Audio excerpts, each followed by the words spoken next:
इस मूवी में एक हस्बैंड और एक वाइफ होती है और एक गे आदमी होता है और तीनों के बीच में जो केमिस्ट्री बनती है वही इस मूवी में दिखाई गई है। तो चलिए मूवी शुरू करते हैं। मूवी की शुरुआत में एक लड़का दिखाया गया है जिसका नाम अविनाश होता है। वो अपने घर बहुत ही गुस्से में जाता है और अपने पिताजी से लड़ने लग जाता है क्योंकि उसका पिता उसे छक्का, हिजड़ा और गे समझता था और वो अपने पिता को बोलता है कि छक्का होना और गे होना कोई बुरी बात नहीं है। इसी पर उसका पिता उसको मारने लग जाता है और वो गुस्से में आके अपना घर छोड़ के आ जाता है और वो कहीं दूसरी जगह पे रहने लग जाता है। वहीं दूसरी ओर हस्बैंड वाइफ को दिखाया गया है। यहाँ पे रणदीप हुड्डा और रानी है। रणदीप अपनी वाइफ को छोड़ के ऑफिस चला जाता है और रानी सज संवर कर अपने हस्बैंड को अट्रैक्ट करने की बहुत कोशिश करती है, लेकिन वो कभी भी अट्रैक्ट नहीं होता। तो रानी भी अपने ऑफिस चली जाती है।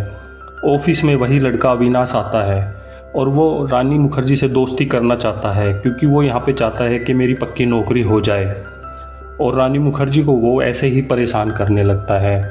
तो रानी मुखर्जी भी धीरे धीरे उससे अट्रैक्ट हो जाती है और दोनों में आपस में बातचीत शुरू हो जाती है। तो वो लड़का उसको बताता है कि मैं गे हूँ। तो रानी उसको बोलती है कि गे होना कोई बुरी बात नहीं है, सबकी अपनी अपनी चॉइस होती है। तो ऐसे ही इन दोनों में दोस्ती हो जाती है।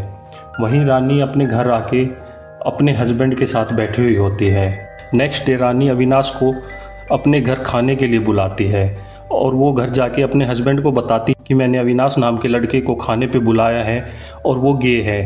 तो ये सुनकर रणदीप बहुत ही ज़्यादा गुस्सा होता है, लेकिन रानी उसे मना लेती है और फिर वो लड़का उनके यहाँ पे खाने पे आ जाता है। तो इन सब में आपस में बातें हो रही होती है और वो गे लड़का अविनाश रणदीप से बार बार नज़र मिलाने की कोशिश करता है, लेकिन रणदीप अपनी नज़रें चुराता रहता है।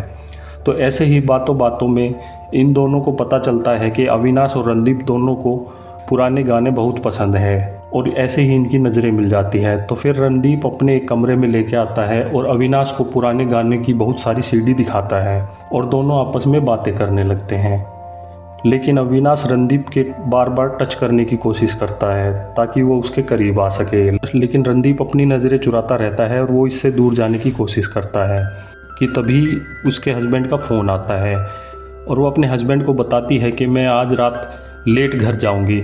यही चीज़ सुन के अविनाश बहुत खुश होता है क्योंकि उसे पता चल जाता है कि रानी आज अपने घर बहुत लेट जाएगी और वो चोरी चुपके रणदीप के घर चला जाता है। यह देखकर रणदीप सरप्राइज होता है और फिर अविनाश रणदीप को बोलता है कि चलो कहीं बाहर घूमने चले और बहुत ही फोर्स करके वो बाहर घुमाने ले आता है। बाहर आने के बाद वो एक लड़की से मिलाता है। वो बहुत ही छोटी लड़की होती है और वो उसे गाने के लिए बोलता है और वो लड़की एक गाना सुनाती है, लग जा गले के फिर वही रात हो ना हो। तो ये गाना सुन के रणदीप बहुत ही ज़्यादा खुश होता है और वो रात को घर जाके रानी के करीब आने की कोशिश करता है और दोनों अच्छा टाइम स्पेंड करते हैं। वही रानी अगले दिन ऑफिस में आके अविनाश को ये सारी बातें बताती है कि रणदीप ने मेरे साथ अच्छा टाइम स्पेंड किया और रात को हमने सेक्स भी किया। ये सुन के अविनाश को बहुत ही ज़्यादा गुस्सा आता है और ये सुन के अविनाश रणदीप से मिलने उसके ऑफिस चला जाता है और अविनाश रणदीप को बार बार टच करने लगता है, लेकिन रणदीप उससे दूर होने लगता है। तो तभी अविनाश उसे गले लगा लेता है और उसे किस करने लगता है। लेकिन ये सारी चीज़ें देख के रणदीप को बहुत ही गुस्सा आता है क्योंकि सभी लोग उसे देख रहे होते हैं। तो वो अविनाश को बहुत ही ज़्यादा मारता है और वहाँ से भगा देता है। अविनाश वहाँ से पिट के अपने घर आ जाता है, लेकिन उसके पीछे पीछे रणदीप भी आ जाता है और रणदीप वहाँ आके अविनाश को किस करता है और दोनों किस करने लगते हैं और फिर उसे अचानक से पता नहीं क्या होता है और वो उसको ज़ोर से एक मुक्का मार के वहाँ से चला जाता है। इस चीज़ से अविनाश बहुत ही गुस्सा होता है और वो ऑफिस में जाके रानी को बता देता है कि तुम्हारा पति गे है। ये सुन के रानी मुखर्जी को बहुत ही ज़्यादा धक्का लगता है और वो सोच में पड़ जाती है और वो घर जाके अपने हस्बैंड से बात करती है, लेकिन उसका हस्बैंड उसे बताता है कि मैं गे नहीं, लेकिन वो समझ जाती है कि वो गे है और फिर दोनों आपस में बातें करने लगते हैं। लेकिन रानी को इतना ज़्यादा गुस्सा आता है कि वो बहुत ही ज़्यादा परेशान रहने लगती है और एक दिन वो रणदीप से डिवोर्स ले लेती है।